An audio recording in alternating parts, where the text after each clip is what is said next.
Olá, tudo bem? Começa agora uma série inédita de estudos das profecias da Bíblia. Esta é a série O Grande Conflito e o tema de hoje é o livro que revela tudo. Aqui nas minhas mãos eu tenho a palavra de Deus, a Bíblia Sagrada. No capítulo 1 do Apocalipse, no versículo 3, lemos: Bem-aventurados aqueles que leem e aqueles que ouvem as palavras da profecia e guardam as coisas nela escritas, pois o tempo está próximo. Meu amigo, vivemos exatamente num tempo em que o grande conflito entre o bem e o mal se intensifica cada vez mais. E a palavra de Deus, a Bíblia Sagrada, é a base, é o livro-chave para nos mostrar exatamente em que posição devemos estar, que posição tomar nesse grande conflito. Por exemplo, para que você seja bem-sucedido e seja vitorioso nessa guerra entre o bem e o mal, é preciso conhecer algumas coisas importantes sobre a Bíblia. A Bíblia Sagrada tem 66 livros, sendo 39 no Velho Testamento e 27 no Novo Testamento. Ela foi escrita por aproximadamente 40 pessoas, num período de aproximadamente 1.600 anos. Ela já foi escrita originalmente em 3 línguas, na língua hebraica, na língua grega e na língua aramaica. E este sagrado livro tem como autor o nosso Deus. Ele deixou esse sagrado livro para que nós pudéssemos conhecer a sua vontade e para que pudéssemos também saber a revelação dele para a nossa vida nesse contexto da luta entre o bem e o mal. Me acompanhe agora que eu tenho algo muito importante a te mostrar. Por exemplo, a Bíblia Sagrada está subdividida em 5 pequenas partes. A primeira parte é história. A segunda é poesia, a terceira profecia, a quarta evangelhos e a última cartas. Vamos analisar uma a uma.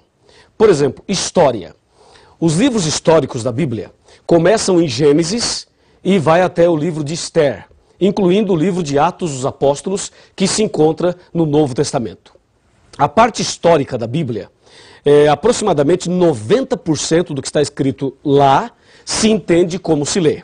E apenas 10%, mais ou menos, foi escrito numa linguagem simbólica profética. Então, entenda bem, a parte histórica da Bíblia são os livros que registram a história da criação, a história de Adão e Eva, a história da queda, a história de Davi e Golias, de Sansão e Dalila, do povo de Israel, os livros históricos. Esta é a primeira parte da Bíblia. A segunda é poesia. A poesia são livros que foram escritos numa linguagem poética. Por exemplo, eu tenho aqui Jó, Salmos, Provérbios, Cantares, ou seja, Cântico dos Cânticos. E também o livro de Eclesiastes. Esses livros são poéticos.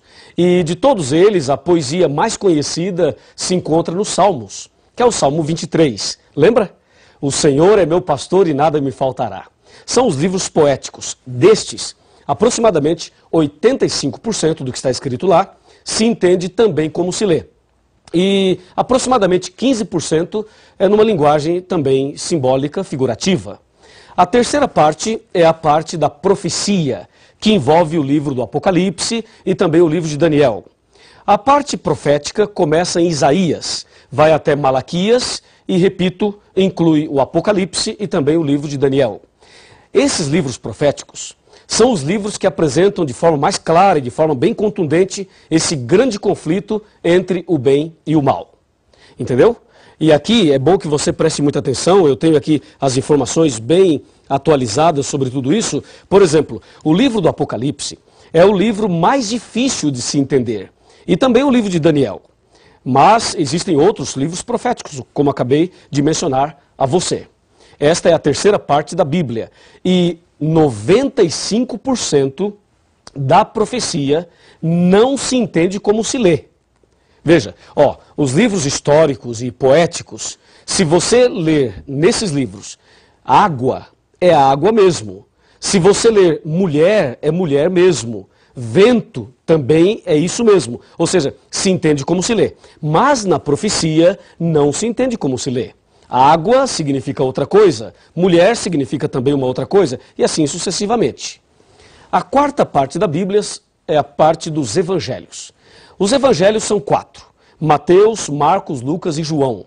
Esses livros narram a vida de Jesus desde o seu nascimento, também o seu sacrifício, a sua morte e a sua ressurreição, e falam ainda da volta de Jesus. No caso dos evangelhos, 85% deles se entende como se lê. E aproximadamente 15% é o que a Bíblia apresenta como parábolas, são as parábolas. E a última parte, as cartas, ou epístolas, que começam em Romanos e vai até Judas. Lembrando que esse Judas não é o Iscariotes, é o outro Judas. Assim, nós temos as 5 partes da Bíblia. Pensa comigo e me acompanhe no raciocínio agora. Esse raciocínio das 5 partes da Bíblia, eu penso que é a mais importante para que você entenda exatamente o que é e como entender a Bíblia Sagrada. Voltemos o nosso pensamento um pouquinho para a parte histórica. A parte histórica da Bíblia, os primeiros livros especialmente. Esses livros são fundamentais. Porque, na verdade, lá no começo, em Gênesis, especialmente, também Êxodo, especialmente esses dois, eles narram para nós o início desse conflito. E se você ligar Gênesis e Êxodo com o Apocalipse, vai perceber que esse conflito entre o bem e o mal começou no céu. Apocalipse 12, versículo 7. Depois, a parte poética vem trazendo mensagens de esperança, de conforto e de segurança. Depois nós temos as profecias, que eu vou falar por último. Vamos agora para os evangelhos, que são 4. O caso dos evangelhos é um caso muito interessante, porque 85% deles se entende como se lê.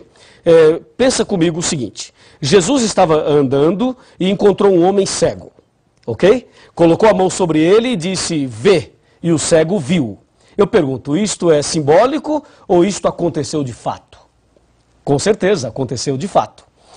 Pense num outro acontecimento. Jesus estava caminhando, encontrou um paralítico e disse a ele, que queres que eu te faça? E o paralítico disse, Senhor, eu quero ficar bom, eu quero andar. E Jesus então diz, levanta-te, toma a tua cama e anda. E o paralítico levantou e andou. Isto é simbólico ou é literal? Com certeza é literal, porque isto aconteceu de fato. Agora pense de outra forma. Jesus disse certa ocasião, eu sou o bom pastor e você é a ovelha. Eu pergunto, você é uma ovelha? Claro que não, você é uma pessoa, tem 2 pernas, 2 pés. Uma ovelha tem 4, não é verdade? Então você não é uma ovelha, mas Jesus disse que você é uma ovelha e disse que ele é o pastor. Aí você tem uma linguagem simbólica, uma linguagem figurativa. Jesus também mencionou e advertiu com respeito ao trigo e o joio. O trigo são as pessoas fiéis e o joio são as pessoas infiéis. Aí você percebe uma outra linguagem simbólica. É claro que você não é trigo e você também não é joio, mas estas palavras revelam a característica ou as características daqueles que são fiéis e daqueles que são infiéis. Assim você percebe que os evangelhos, 85% se entende como se lê e 15% não se entende como se lê. São as parábolas. E as cartas também.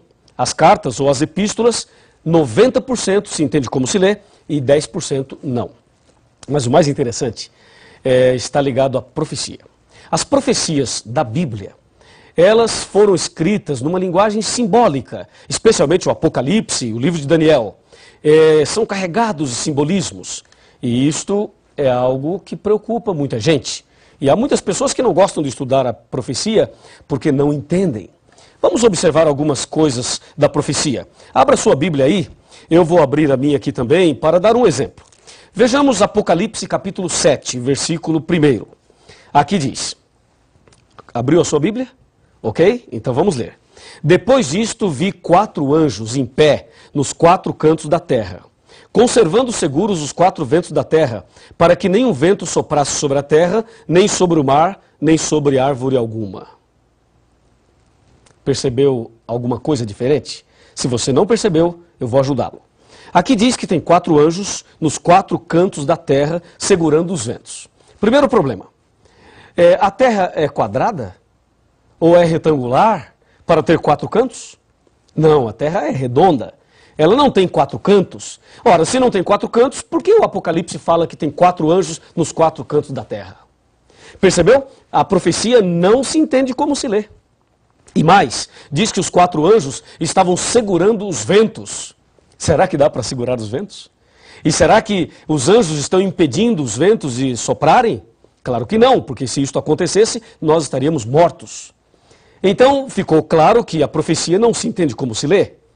E aí você deve pensar, pastor, como é que se entende? Calma, nós vamos chegar lá. Esse é apenas o primeiro estudo dessa série. Veja um outro exemplo. Abra sua Bíblia em Apocalipse 12 e confira comigo o que diz o Apocalipse 12. Versículo 1. Viu-se grande sinal no céu, a saber, uma mulher vestida do sol, com a lua debaixo dos pés e uma coroa de 12 estrelas sobre a cabeça. E aí? Na sua cidade, na sua rua, no seu bairro, você já viu uma mulher assim? Claro que não, não existe. As mulheres são bonitas, não há dúvida nenhuma, mas uma mulher como esta aqui não existe. E se não existe, por que o Apocalipse apresenta uma mulher assim? Percebeu? Mais uma prova de que a profecia não se entende como se lê, até porque uma mulher assim não existe. É ou não é? E se você observar aqui, o capítulo 13, e aqui está o ponto que as pessoas têm medo, ficam assustadas, mas não fique com medo, porque a Bíblia vai nos revelar tudo nesta série do grande conflito. Veja Apocalipse 13, versículo 1. Vi emergir do mar uma besta que tinha 10 chifres e 7 cabeças, e sobre os chifres 10 diademas, e sobre as cabeças nomes de blasfêmia. E aí? Imagine uma besta saindo do mar. Isso é assustador, não é? E algumas pessoas acham que é pecado ir à praia porque a besta vai sair do mar. Que absurdo, é ou não é? Sabe por que as pessoas erram? Sabe por que as pessoas interpretam erradamente a Bíblia e pregam uma coisa que a Bíblia não diz, não ensina? É justamente porque não estudam a Bíblia. E você está de parabéns porque está aqui hoje estudando a Bíblia conosco. Em São Mateus capítulo 22, versículo 29, está escrito assim, errais por não conhecer as Escrituras e nem o poder de Deus. Esse é o problema das pessoas. Não estudam a Bíblia, por isso erram. Mas eu tenho certeza absoluta que a partir de hoje você não errará mais, porque nós vamos conhecer a verdade da Bíblia. A Bíblia nos revelará tudo que você precisa saber para vencer nesse grande conflito, para ser vitorioso nessa guerra entre o bem e o mal. Aliás, eu quero dizer a você o seguinte, Jesus esteve nesse mundo. Jesus veio a esse planeta há mais ou menos 2000 anos atrás. E Jesus morreu na cruz. E quando ele morreu na cruz, ele estava pagando o preço do pecado e ali na cruz ele estava conquistando a humanidade e vencendo essa luta entre o bem e o mal. Ou seja, nesse grande conflito, Jesus já é vitorioso. E uma grande notícia para você. Se você tem Jesus no coração, se você anda com Jesus, então você também é mais do que vitorioso. Não é maravilhoso saber disso? Por isso é importante o estudo da Bíblia. E agora, pense comigo na frase final. Me acompanha aqui. Aqui tem uma frase final para você. Por favor, chegue mais perto. Vamos conversar. Pode chegar mais perto, um pouquinho mais. Um pouquinho mais. Olhe bem dentro dos meus olhos. Está olhando? É o seguinte, eu não te conheço. Não sei o seu nome, não sei quem você é, não sei onde você mora. Mas eu sei que você deve ter suas lutas, seus problemas, suas dificuldades. Deus conhece você e Deus também me conhece. E eu não sei exatamente por que você está aqui hoje estudando a Bíblia. Mas uma coisa eu te digo em nome de Jesus. Em João 8,32 está escrito aqui na palavra de Deus o seguinte: e conhecereis a verdade, e a verdade vos libertará. Se você conhecer a verdade a partir de agora, se você fizer essa série completa, você vai conhecer toda a verdade. E Deus vai libertar você. Vai transformar sua vida. Vai fazer de você a pessoa mais feliz do mundo. E nesse grande conflito, você será vitorioso. Você será vitoriosa. Presta atenção, minha amiga. Presta atenção, meu amigo. Eu vou orar por você. E Deus te dará a vitória nesse dia e nessa série de estudos bíblicos. Você não quer aceitar fazer o curso completo e não quer ter Jesus no coração? E você não deseja ser vitorioso também nessa guerra entre o bem e o mal? Que pergunta que eu estou fazendo. É claro que você deseja. É claro que você quer. E se você assim deseja, se você quer isto, então feche os seus olhos e vamos falar com Deus. Querido Pai Celestial, Muito obrigado por esse primeiro estudo da Tua Palavra. Ela é lâmpada para os nossos pés e luz para os nossos caminhos. Ela revela Jesus, aquele que já venceu na cruz em nosso lugar. Ajuda-nos agora a conhecer melhor a Tua Palavra e a andar nos Teus caminhos.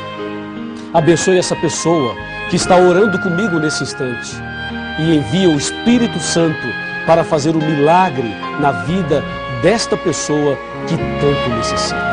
Em nome de Jesus. Amém. A sua entrega é total. Você não pôde mais adiar. Jesus chegou ao seu coração, chamou por seu nome, você atendeu. Algumas lágrimas vêm e vão lavando qualquer temor. O Santo Espírito está aqui, lhe abraça e lhe diz o quanto esperou.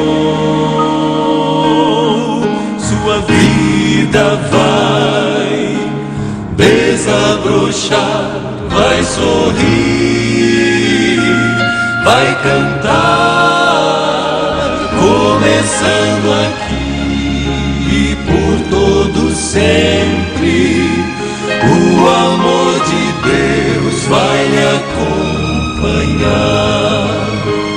Ele prometeu, jamais vai deixá-lo. Você não estará sozinho a vagar. Deus vai lhe amparar.